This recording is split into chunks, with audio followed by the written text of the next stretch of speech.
over the years, I've constantly asked that question about why am I here and what am I doing this for?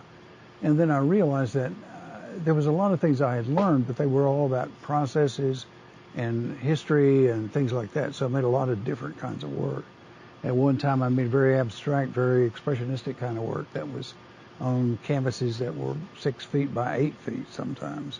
And so I painted for a long time. So when I went to graduate school, I started painting. Took the printmaking course. After 2 terms, I guess, I decided to shift and change into printmaking.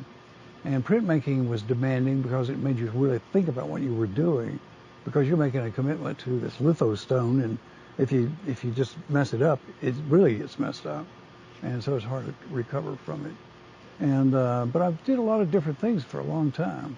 Then I began to realize what was interesting to me is those little quirky things around, and I started making these drawings and then prints of objects, and they usually were fairly small objects, and making them large and making them more expressive, more organic in a way, and began to discover that I think what I was trying to do was give them a little bit of a sense of the history.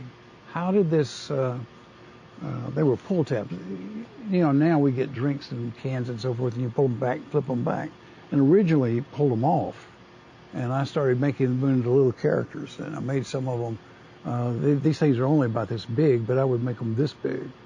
And then I took little patches of things that were like picture hangers, things you glued to the wall that had a little hook on the bottom of them, and they became landscapes and little objects, and this hook became a little bit more organic. And so, and it was again making those, and one of the first prints that I made, those things were only this big, but they were now this big. You know, there's a whole series of them in motion in a way. And I guess within the last few years, I began to realize that a lot of what I've done with these things is they're simple. They're the objects that we don't pay a lot of attention to, but there's a history to them. And so in a way, I'm drawing them the way I see them as a document. I'm documenting what they are, so they need to have that look. They have to know sort of what they are, but they begin to take on a different character. And sometimes I think they're a product of history. I begin to realize that in looking at some of the drawings of the Egyptian artifacts. They were done by somebody who was making drawings to just document them, and they were really pretty interesting. And so I began to think that this drawing is a kind of I'm documenting something. I'm documenting something that I see, that I feel, that I respond to.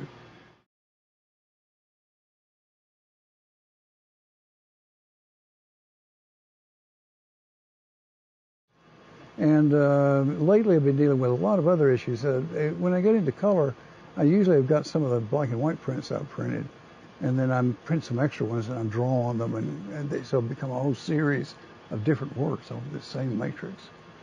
And occasionally somebody would say, well, why don't you do something different? And I said, well, they are different. I haven't finished this story yet.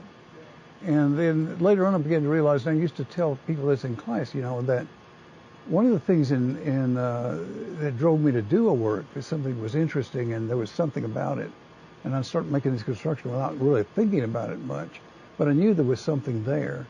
And so I'd keep working on it until it emerged. So there was something in there that was inside of my head, but I didn't know what it was. And I kept working on it until it emerged. Every time I did that, something would be changing. Something would emerge from it. And that was what I was faced with when I was doing it. It wasn't just executing something I already knew, but it was something that I was trying to find out, I think.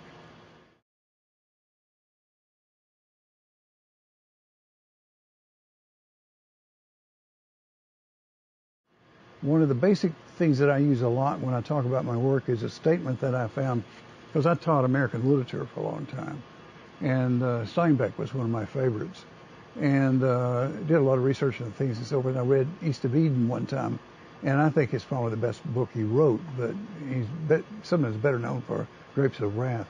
Even then, the introduction to East of Eden is a statement that he wrote as a letter. It was a letter to his friend, the publisher. And in that, it's in the front of the book. And it says, Dear Pat, you came upon me and asked me, I can't quote it completely. You came upon me and asked me what I was doing. I said, well, I'm just making something here. I was making a little figure. And then you asked me to make something for you. Excuse me.